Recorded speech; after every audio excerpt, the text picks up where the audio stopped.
live, and we're going to start our Board of Health. It's 5 o'clock. Thank you for showing up promptly.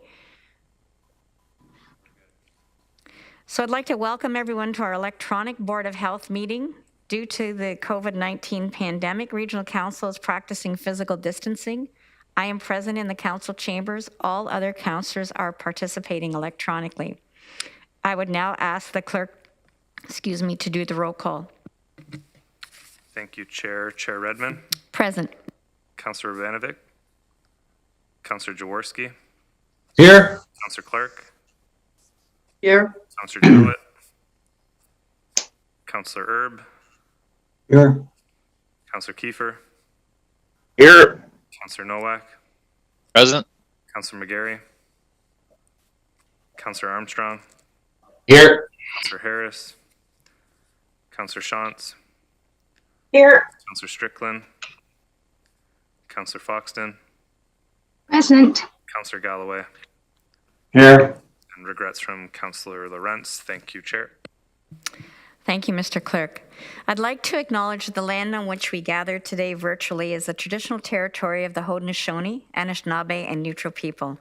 We acknowledge the enduring presence of the Indigenous people with whom we share this land today, their achievements, and their contributions to our community. Are there any declarations of pecuniary interest under the Municipal Conflict of Interest Act? Seeing none, I would welcome Dr. Shuli Wong and David Aoki to give us an update on the pandemic as well as the vaccine rollout, and I will turn the floor over to you, Dr. Wong. Thank you, Chair Redmond and Council. So Kathy will be projecting my slides. Thank you, Kathy. If you could go to the first slide, thanks. So to start off, there are signs that the current wave of the pandemic is plateauing and may be peaking at this time. This is reflected in our wastewater signals and other key indicators like hospitalizations and outbreaks. Given the current state of the pandemic, Ontario has transitioned from requirements to recommendations, except for high-risk settings, where requirements will remain in place for a longer period of time. Following a peak, if we are indeed peaking, unless a new variant emerges, we should be seeing decreasing trends in the following 4 to 6 weeks. Next slide, please. Vaccinations and emerging treatments. Vaccination is our strongest defense against COVID-19. Staying up to date with your COVID vaccines is strongly recommended and is the most powerful layer of protection against the severe impacts of COVID-19 infection. Ontario has expanded eligibility for PCR testing and assessment for potential COVID-19 treatment. Just a note that while many more people are now eligible for PCR testing and to be assessed for potential treatment, that does not automatically mean that an antiviral treatment will be prescribed for them, as it may not be deemed the best course of action for them. And finally, we will likely see improvements to vaccines and more and better treatments over time.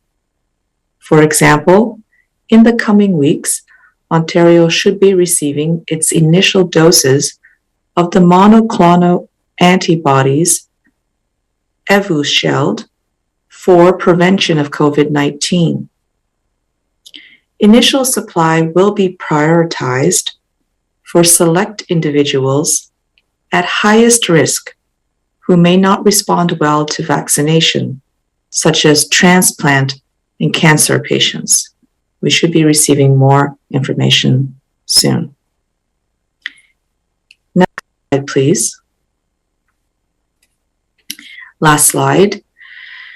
As we continue to navigate the pandemic, the best way for us to reduce the severe of COVID-19 while also reducing societal disruptions is for us to deploy multiple layers of protection when we need to. The multiple layers approach is also referred to as the Swiss cheese model. No layers are perfect, and each will have gaps. Multiple layers together helps close the gaps and optimize protection. Going forward, we should collectively increase our layers of protection during periods of higher risk or when we have waves, and we can reduce them during periods of lower risk, in between waves. During periods of higher risk, this includes resuming masking in indoor settings, reducing the size of social gatherings with close, unprotected contact between individuals, and increasing indoor ventilation or holding events outdoors. These actions would be on top of staying up to date with the recommended number of COVID-19 vaccinations, which includes boosters, as the foundational layer of protection. Finally, although there is uncertainty about how the virus will evolve, we should expect new variants and new waves. We must also remember that all that we've done to date as a community has helped us to be better positioned for what may come next. We have built important walls of defense. We will need to maintain and strengthen as needed our walls of defense. Our collective efforts have been and will continue to be critical to our collective defense against COVID-19. Thank you. I'd like to pass it over to David Aoki now. Welcome, David. Thank you, Dr. Wong, and thank you, Chair.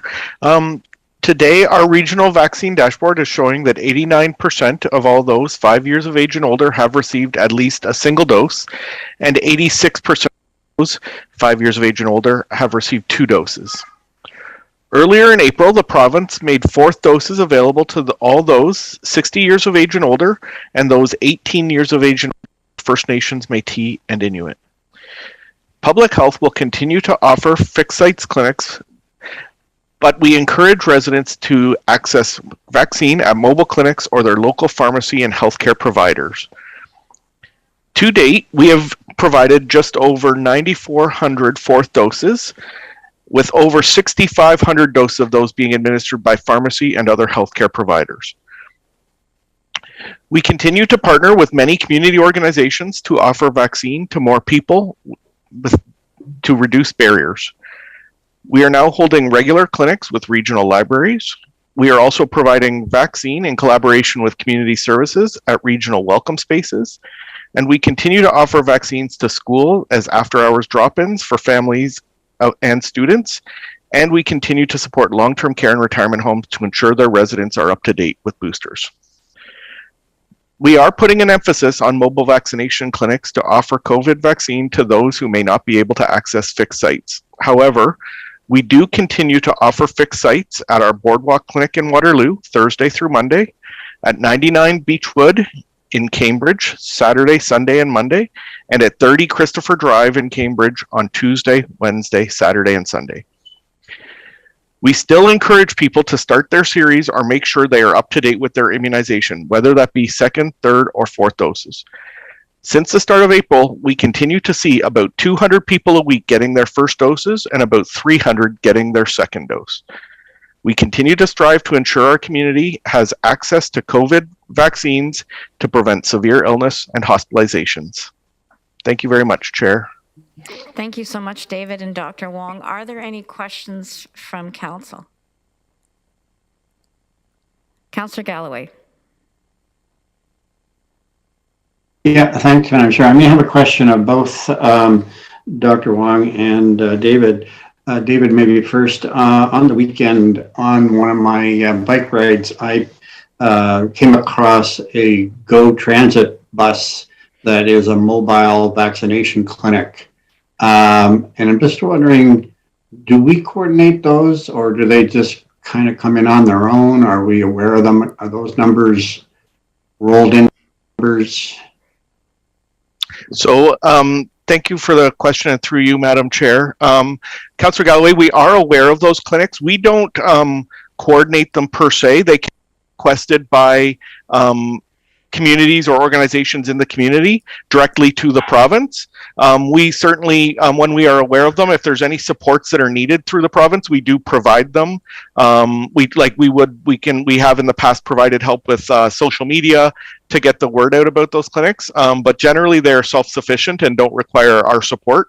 They are wrapped into our numbers on our regional dashboard. So they are counted because they are entered into the provincial system, as long as they're Waterloo residents. If it's someone from, for example, Guelph coming to a clinic, that would count on Guelph's numbers, but they are considered part of our numbers on our regional dashboard. Okay, thanks, David. Dr. Wong, Dr. Fauci in the United States has kind of declared the pandemic is over. However, he says that it could well be back again, but he's just going by the numbers. They, of course, have significantly less vaccination than Canada. Has our National Medical Officer of Health made any similar statements? And I guess the real question is, what does that really mean anyway? Because we still have lots of infection, and we still need to be doing the various precautions. Yes, thank you for the question, Councillor Galloway. So the Chief Public Health Officer of Canada, as well as the Council of Chief Medical Officers of Health of all the provinces and territories, have continued to say that, you know, we're still in a pandemic, but that we have moved to a phase where we, at least at this point in time, do not require the continuation of emergency measures or significant societal restrictions in order to manage the potential impacts of the COVID pandemic on our healthcare system, for example. And that's because we have built over time a very good level of population immunity overall. And there have also been people that, you know, many people, in fact, who have been infected and who have also gained some infection-derived immunity. That way, that immunity is not necessarily lasting, but it does contribute to an overall level of immunity that, you know, the chief medical officers feel allows us to transition towards a phase where we are putting in less mandatory measures and moving towards really recommendations for what people should do when we encounter subsequent waves. We do anticipate that we'll continue to have waves. We likely will have a wave during the winter respiratory season because there seems to be a seasonal association with this coronavirus, like other coronaviruses.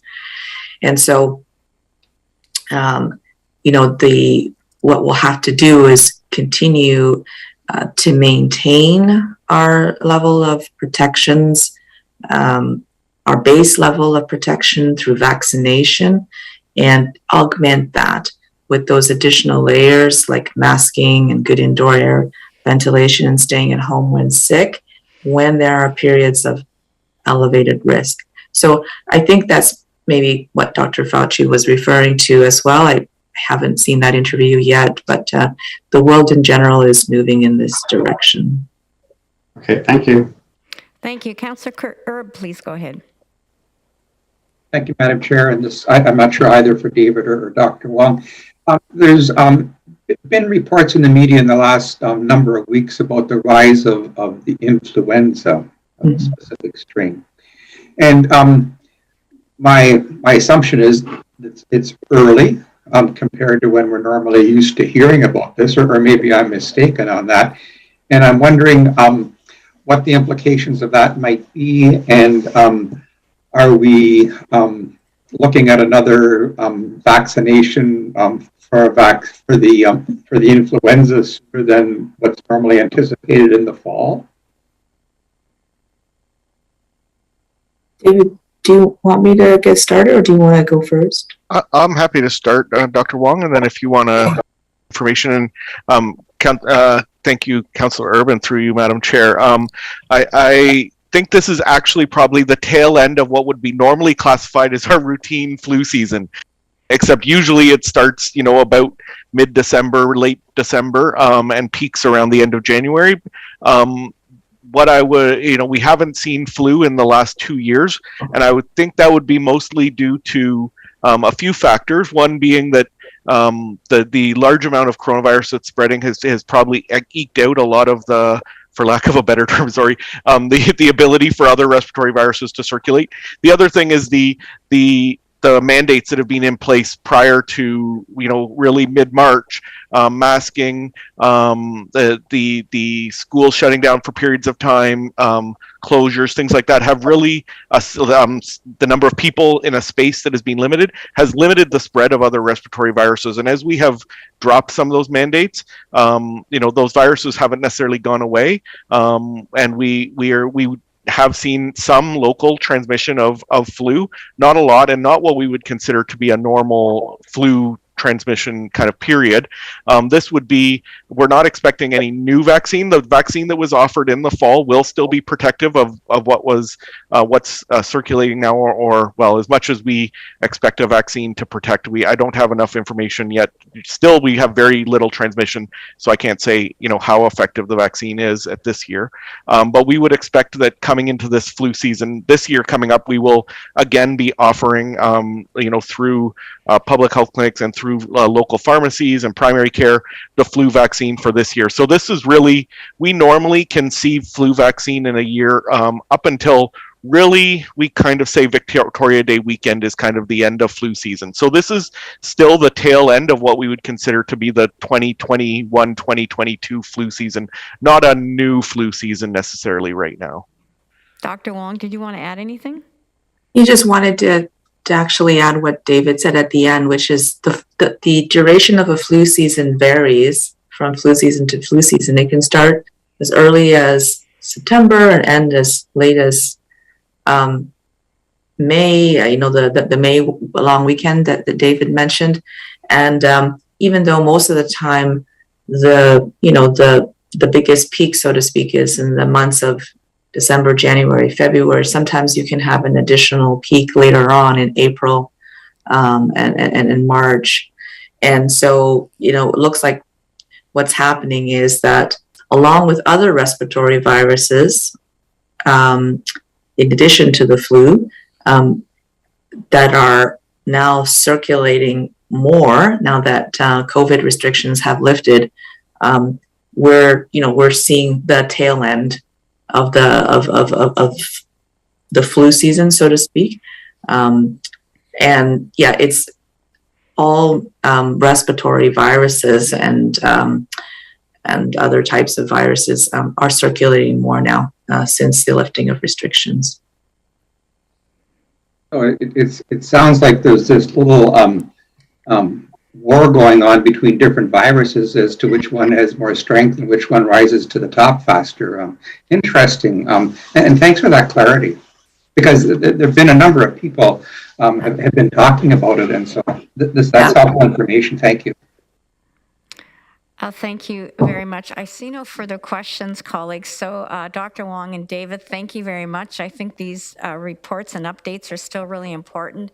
And as much as we'd all love to think that the pandemic is behind us, it's very comforting to know that you are still on the job with your team, making sure that we're doing everything we can to continue to get people vaccinated and stay on top of this event called the pandemic that continues to unfold, not to mention keeping up with regular public health protocols. So thank you very much for that.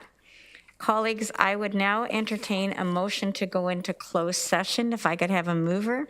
Moved by Counselor Kiefer, seconded by Counselor McGarry.